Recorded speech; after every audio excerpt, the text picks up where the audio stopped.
பீகார் சட்டமன்ற தேர்தலுக்கு முன்னதாக பீகாரின் 7.90 கோடி வாக்காளர்களிடம் இந்த எஸ்ஐஆர் செயல்படுத்தப்பட்டது.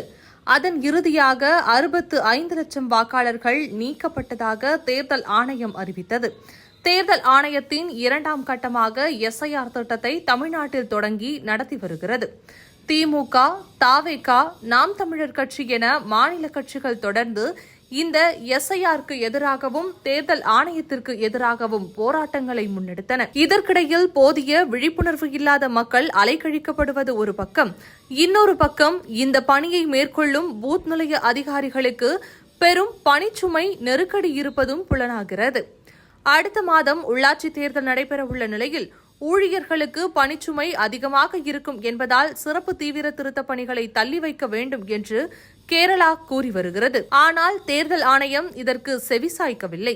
இந்நிலையில் பணிச்சுமை காரணமாக கண்ணூர் அருகே PLO தூக்கு போட்டு தற்கொலை செய்து கொண்டது பரபரப்பை ஏற்படுத்தியுள்ளது. கண்ணூர் மாவட்டம் பையனூர் அருகே உள்ள ஏற்றுக்குடுக்கா பகுதியைச் சேர்ந்த அனிஷ் ஜார்ஜ் என்பவர் அப்பகுதியில் PLOவாக நியமிக்கப்பட்டிருந்தார்.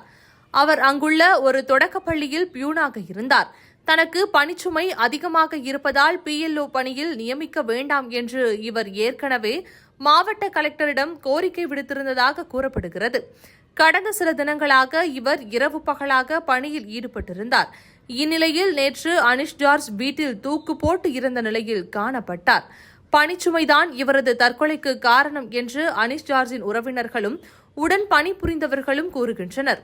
மற்றொருவர் ராஜஸ்தான் மாநிலம் ஜெய்ப்பூரில் உள்ள அரசு தொடக்கப்பள்ளியில் பணிபுரிந்த ஆசிரியர் முகேஷ் ஜான்கிட். இவரும் தேர்தல் ஆணையத்தின் கீழ் பூத் நிலைய அதிகாரியாக பணிபுரிந்தார். கடந்த ஞாயிற்றுக்கிழமை ஓடும் ரயில் முன் பாய்ந்து தற்கொலை செய்து கொண்டார். அவரிடமிருந்து மீட்கப்பட்ட தற்கொலை குறிப்பில், எனது மேற்பார்வையாளரிடமிருந்து கடுமையான பணி அழுத்தத்தை ஏற்கொள்கிறேன். எஸ்ஐஆர் செயல்முறையின் இலக்கை முடிக்க வேண்டும் என்றும், இல்லையெனில் பணியிலிருந்து இடைநீக்கம் செய்யப்படுவேன் என்றும் மிரட்டப்படுகிறேன். ஒரு நாளைக்கு 12 மணி நேரத்திற்கும் மேலாக இடைவிடாமல் வேலை செய்து வருகிறேன். கடந்த சில நாட்களாக என்னால் தூங்கக்கூட முடியவில்லை என்று குறிப்பிட்டிருந்தார். மற்றொரு சம்பவத்தில் கும்பகோணத்தை சேர்ந்த அங்கன்வாடி ஊழியர் சித்ரா எஸ்ஐஆர் பணிகளில் ஈடுபடுத்தப்பட்டிருந்தார். இந்த பணிகளின் போது அவருக்கு அதிகமான அழுத்தம், நேர கட்டுப்பாடு மற்றும் சரியாக விளக்கமளிக்கப்படாத பொறுப்புகள் காரணமாக மன உளைச்சல் ஏற்பட்டதாக கூறப்படுகிறது. மேலும் பணிகள் தொடர்பாக மாநகராட்சி ஆணையர் தரக்குறைவாக பேசியதாக சித்ரா தனது குடும்பத்தினருக்கும் சக ஊழியர்களுக்கும் மன வருத்தம் தெரிவித்துள்ளார். இதன் பின்னர் கடும் மன அழுத்தத்தால் பாதிக்கப்பட்ட சித்ரா அதிகளவில் தூக்க மாத்திரைகள் அருந்தி தற்கொலைக்கு முயன்றார். அருகில் இருந்தவர்கள் உடனடியாக அவர் கவிழ்ந்து கிடந்ததை கவனித்து உடனடியாக மீட்டு கும்பகோண அரசு மருத்துவமனைக்கு கொண்டு சென்று அனுமதித்தனர். தற்போது அவர் சிகிச்சை பெற்று வருகிறார் என்பதும் நிலைமை நிலைத்துள்ளதாக மருத்துவமனை வட்டாரங்கள் தெரிவிக்கின்றன. அதற்கு பதிலளித்த மாநகராட்சி ஆணையர், நான் எந்த ஊழியரையும் தரக்குறைவாக பேசியதில்லை. எஸ்ஐஆர் பணிகள் விரைவாக முடிக்கப்பட வேண்டும் என்று மட்டுமே அறிவுறுத்தினேன்.